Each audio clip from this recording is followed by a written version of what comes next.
Hello everyone.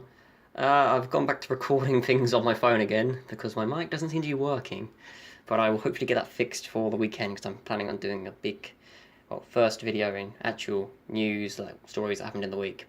But anyway, I'm going to do a quick video on this because I think it's quite important.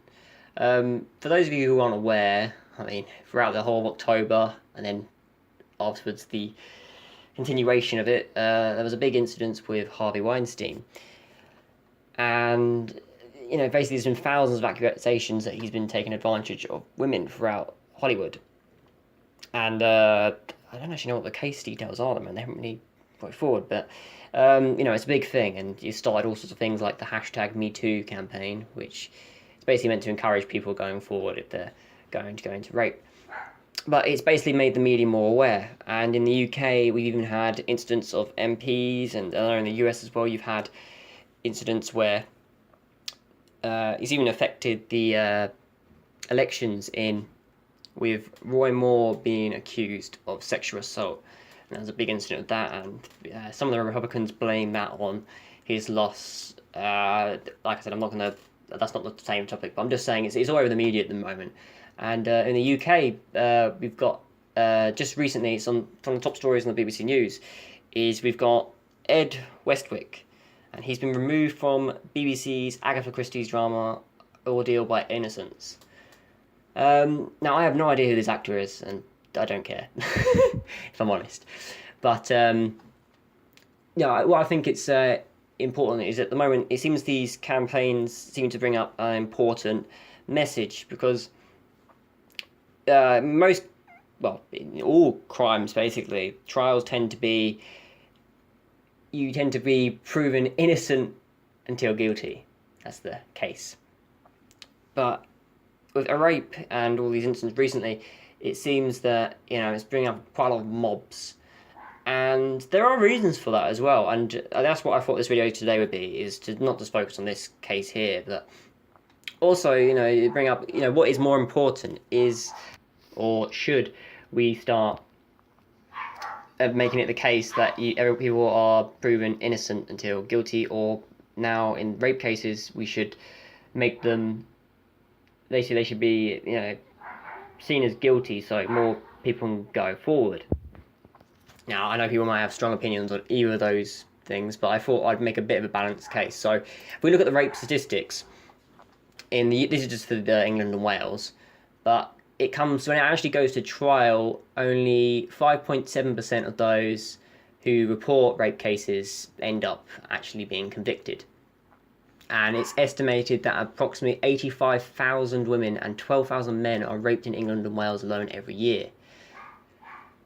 And it says how they reckon only 25% of users are basically come forward. And there's also, which is quite surprising, 25% of service users identify as disabled, because there's actually quite a few problems and they don't get as much news time, or I haven't seen it as much in the news, but a lot of, like I said, 25% of rapes are from people with disabilities, so, in hospitals when people take a disadvantage of them.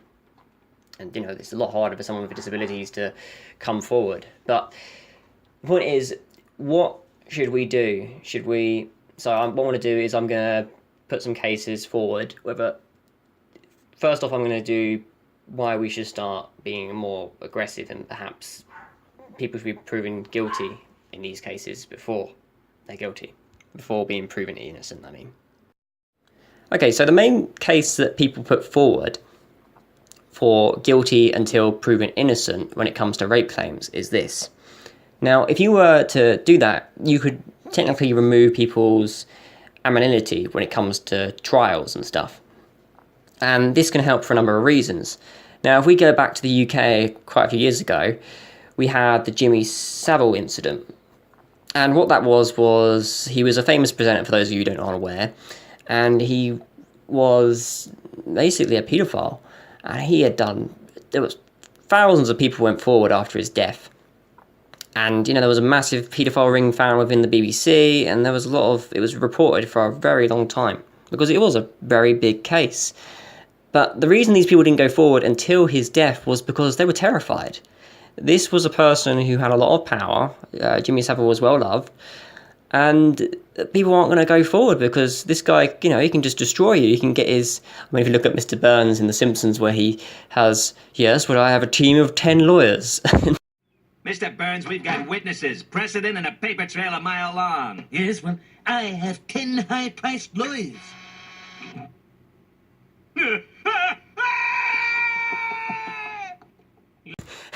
But it's a good example. When you have all this power and you have people inside who will blindly follow you because you're a famous celebrity, people are going to be terrified. But when you take away these anonymity rights, you're going to make it, a statement of fact that, this person has, raped X. Have you been raped by X? Or, do you know anything about this? And you get more people forward. And that is basically the main case. Now, people who like to counter this, say that quite a lot of rape claims are, false. And I'm on Vox, and I know some people may have controversial opinions, but I try to use various news sources. But they estimate within the UK that officers themselves thought 75 to 90% of rape claims were false. And when they actually, came to trial on things, it actually turned out that only 21% of those were false. Now, that is quite a lot. That is still quite a lot, 21%. That's terrible. That's a percent of people who've been falsely accused. But if you look at it this way, it could be 21% of people who are innocent and have, and that's the end of it. And then 80% of those who have actually, or 79% who have actually committed the crime, have then been punished. And if it's going to be more stricter, these laws, you're going to have less rapes as a result because you're more likely to be caught. So it's basically the higher percentage point. Is it for the greater good? If you, you take the victim as the person who's, the main cause of concern here, then that's 80% more rape claims that are going to go to court and are going to be caught out, and only 21% of those who aren't. Now, I'm going to go on to why it shouldn't be the case. Now, a good example is if you look at Home and Bad Man. I know this is an animation, but I think even today in this standards, it's a really good example. Now, Home and Bad Man, if those haven't watched it, it's basically Homer takes home this babysitter and he has this sweet that's attached to her ass, and he basically grabs the sweet off, but she thinks he's touching her, and the media goes into complete frenzy. They try to make him seem like he's a rapist and done all these terrible things, and he's a pervert and all this, and it goes out of control, and then eventually it's found out, yes, Homer was telling the truth. But the reason it holds up today is people become very hysterical, and like I said earlier, with people becoming hysterical defending the rapers or potential rapers, the same can happen with defending the victim. Now, people's lives can be ruined. Now, I don't know what you think about the Roy Moore case, but people say that he lost the election and he's sulking about it because he was accused of a couple of rape claims. Now, this is someone who's higher up in power, so maybe people don't concern about it much. But I too believe it affected the election. Now, I'm not saying that he should have won or he shouldn't have won, but it brings up a tricky issue because it was going on during an election campaign. They had it was about 30 or 40 years that they could have brought this up, and they never did. Now, I'm not going to take sides here, it's just pointing out fact. What do you do in a situation like that? I mean, you can't really hold the election on hold either and find a new candidate or get this issue solved, but that seems to have gone out the news as well.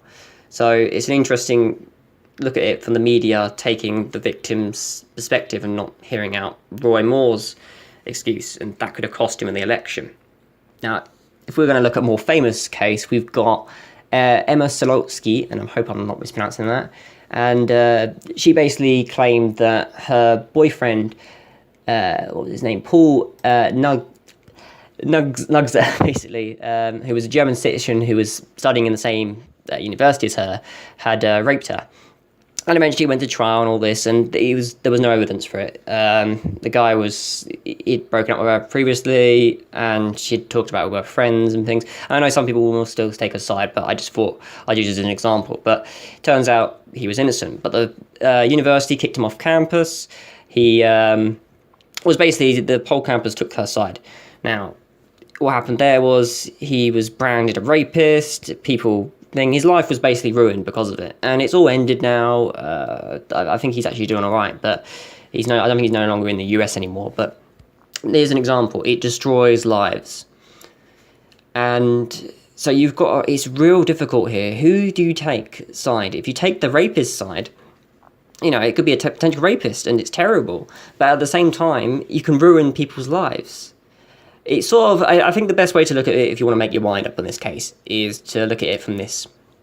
Now, when it comes to people with death penalty, would you rather, I think it's like 10, would you rather 9 guilty people to be executed and 1 innocent? Or would you prefer 9 guilty men to go free and 1 innocent go free? And it comes down to that. Now, if you agree with the first claim, then you're more likely to probably take the side of the person who's the victim in the situation. And it's a terrible thing, rape, and this is why it's such a controversial issue. Or do you take the other side, which means you're more likely to go to the traditional route, which is, proven, innocent until proven guilty? Now, I don't think it's going to change within the next few years, but I think with the hashtag #MeToo movement and more of these cases coming out every day, it's not going to go away anytime soon. Anyway, I just thought I'd share that with you, a bit of news. It was just, I thought it'd be an interesting topic. So thanks for listening, and see you soon.